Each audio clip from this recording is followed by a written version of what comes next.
Most people think their problem is their situation, their relationships, or their stress, but that's not the real problem. The real problem is this: you've trained yourself to want the wrong things, and as long as your desire is unclear, nothing in your life will feel right. And this is exactly what this week's portion Emor reveals, especially during this time called the Emor. Because these 50 days are not about fixing your life, they are about rebuilding your desire. The big picture of these 50 days is to rebuild the ultimate desire of every soul. The goal is to transform our priorities. It says that on the Seder night of Passover, we receive a gift. What gift? We receive a memory, flash, a taste of what it means to be free from the ego. Normally, the ego, the body, controls us 24/7. Satan doesn't sleep. He even goes with us to the bathroom. He can go anywhere. To the bathroom we go alone, but Satan is there. On the night of Passover, there are 24 hours to remove this control. Therefore, when a person has no way to connect to their soul, such a person can lose their entire life. Because when it is impossible to taste what the soul is, it becomes very difficult to achieve the purpose for which we came into the world. Because each one of us has something to correct. Therefore, in this period, we need to connect to a true desire. The desire of the soul and the desire of the body, we know, are not the same. What does the body want? The body thinks very small. For example, we worry about things that are not important, yet they affect us all day. How someone speaks to me. Sometimes such awareness causes us not to see anything around us. What the soul truly wants is one thing: to completely transform the energy of the body, to completely transform the world consciousness of Satan. Satan is an angel who decided to do this job so that we can earn. Meaning Satan wants to be defeated. What does Satan mean? End. When things come to an end. End of life, end of a relationship. And this is the opposite of the light, which is infinite. The soul is infinite. The body has an end. So the purpose of this period is to change our priorities. We want to free ourselves from small desires, small ways of thinking, because the body thinks really small. Sometimes when a person is in depression, they don't see anyone next to them. You will not see a depressed, troubled person sharing with 7 billion people.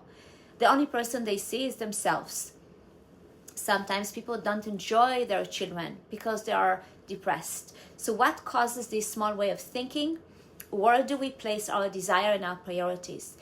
This whole period we are challenged by all kinds of feelings and emotions. And what should we do? To say, this is not what I want. And why is this portion called Emor, in Hebrew, speak? Because speech reveals desire. The problem is not what you're getting, it's what you're asking for. The Rav used to say, we need to train ourselves so that when something happens, we know the solution is coming. Like getting a cut on your finger. You know that within a week it will pass. So we need to train ourselves. It happened? Wow, amazing. I'm very happy because I know that it will pass soon. We need to train ourselves that when small things happen, we stay in joy. Because if we train ourselves to be in joy over small things that will pass, maybe in another month we will be able to deal with more serious things. Because truly, we are here for the ultimate. And that is why in this period, things come to the surface. Why? To create resistance to the desire to fulfill our lack. Now, there is lack and there is desire. Lack is immediate gratification. I want fulfillment now. I want that person to call me now. I want the problem to go away now. I want the feeling to disappear right now. I hate the way I feel. Every time we feel that way, we are limiting our endless potential, our soul. This is why over time, we build our desire. A lack is meant to awaken the true desire of the soul. How do we do that? By restricting immediate gratification, the immediate solution. When I'm in a challenging situation and I don't know what's happening, I restrict. I know there is a solution. I know there is an answer. I know there is healing. Choose your priorities. My priority is the ultimate. Because if we don't think about the ultimate, every time a problem is solved, there will be a new problem, even worse than before. This portion speaks about the laws of the priest, how the priest must be perfect to serve in the temple. What was the priest? The healer. It's not that there were psychiatrists, eye doctors, The priest was the channel to the light. Because for every problem, what is the cause? The cause of every problem we have is blocked light. Every time we do not allow the light to flow from our soul to our body, to our environment, to our home, to our work, when the light is not there, there are cracks, an opening for chaos. And this is called the world of Malchut. So the Persian speaks about the laws of the priest. And Rav Ashlag in the book Gift of the Bible says that the purpose of all humanity is to be priest. So everything that we do, everything we connect to in this period is to awaken a true desire. If I have a lack, it is in order to awaken something greater. If I have a problem, it is in order to awaken more solutions. When someone asks for healing, it is usually it's not really when they're healthy, right? It's when they're sick. Usually we lose things in life for one purpose, to awaken a true desire. Wanting, not lacking. Wanting is what creates the connection. Kabbalah is about awakening desire for the light without losing it. I'm going to ask to be a channel. If you enjoyed this video, remember to leave a like, subscribe, and share with your friends. Book now with me one-to-one session in angel coaching and communication coaching. To learn more, email or DM me. Enjoy the video. And a true story, a school principal did not have children. Every day he would arrive at 6 in the morning and leave at 12 at night. And he was completely devoted to helping the children. He truly cared, and he was already 75, and his friends told him, "You're crazy, you work so hard. Retire, go, enjoy, you don't have a life." After some time, he was convinced. A few months later, he started to see that his vision was narrowing. So he went to a doctor, and the doctor checked him and said he was very surprised. He didn't understand because he was supposed to be blind 15 years earlier. He didn't understand how he could see all those years. That person was spiritual and said, yes, when I used my eyes to help children, when I used my eyes to see what they were lacking and to see the good, the light said he needs his eyes. So the reason we study Kabbalah is to awaken a true desire.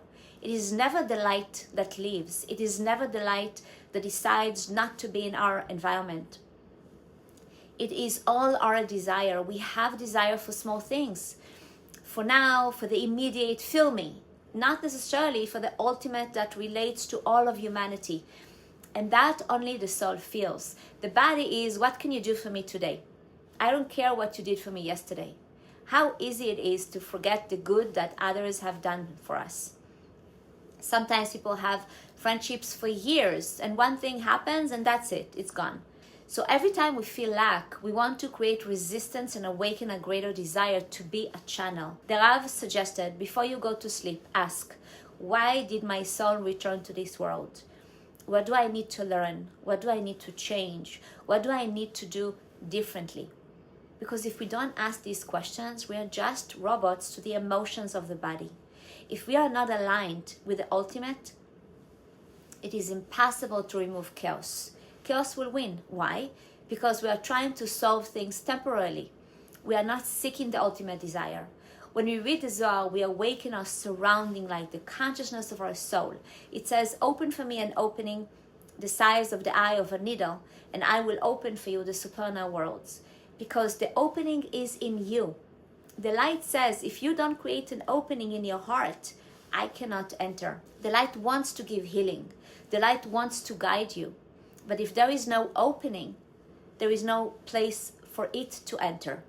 How much of the day do we spend thinking about what others think of us?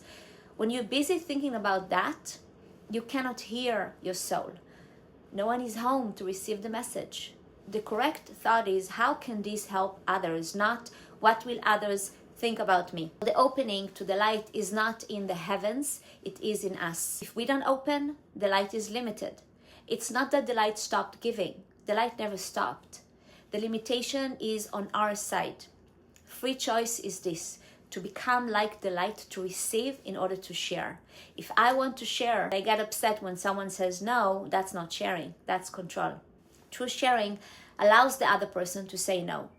How do we close our heart? When we act from lack. So the work is to transform lack into desire, to receive in order to share. If I have a problem, it means I need more light. I need to share more. I need to awaken a greater desire. So the problem is a blessing. And when things are not going well, excellent. The light wants me to come closer. When things go well, thank you for using me as a channel. When things go wrong, the light wants to give me more. Every challenge is here for one purpose, to expand our vessel. And in every moment, we have a choice: fulfill the lack or awaken the desire.